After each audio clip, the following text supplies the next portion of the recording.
Hello mga boss, mga bay. May visitors tayo ngayon, no? Super gwapo yung build nila. DE17W. Naging problema yung Silvato, pero naapektuhan yung pagtawag dito. So mga boss, mga bay, itong DE17, so pag magtanggal kayo sa tawag dito, itong pinaka-hose dito sa radiator, papuntang yung lagayan ng coolant. Pagka ingatan nyo, gumamit kayo nung may marami naman tong tag 225 lang ata sa Lazada yun. Pang gano'n, no? Para hindi maapektuhan to, kasi ito napaka-importante, ito plastic lang to. Ito yung mga nakikita ko yung disadvantage sa DE17.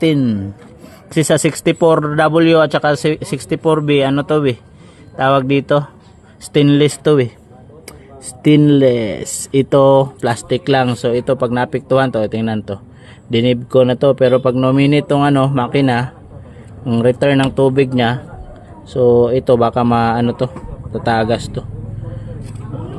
Yung problema to sa so pauwi pa to sila boss ng Buog. Shout out sa unsan nga color dong? Murag ko fully loaded. Fully loaded mga boss.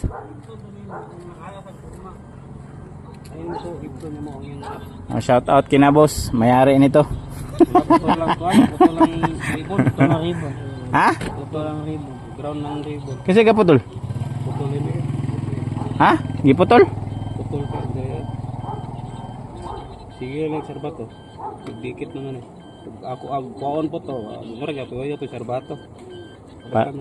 Papalit na lang yan Parehara man din yung kuan boss. 64. Kani mismo. Nataod na mo gahapon. Nga na may problema. 64 o 17 parehara na. I-condemn na lang na.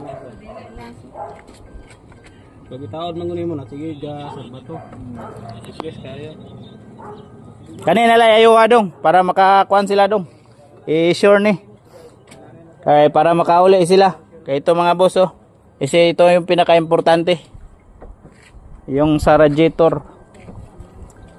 Ayan, mura lang yan. Nasa lang yan, 450. Maayo ang pintura ni Bayo. Tanawa. Maayo kay pagkakuandong. Dashboard ba? Shout out sa kanino to nakuha nila, madam.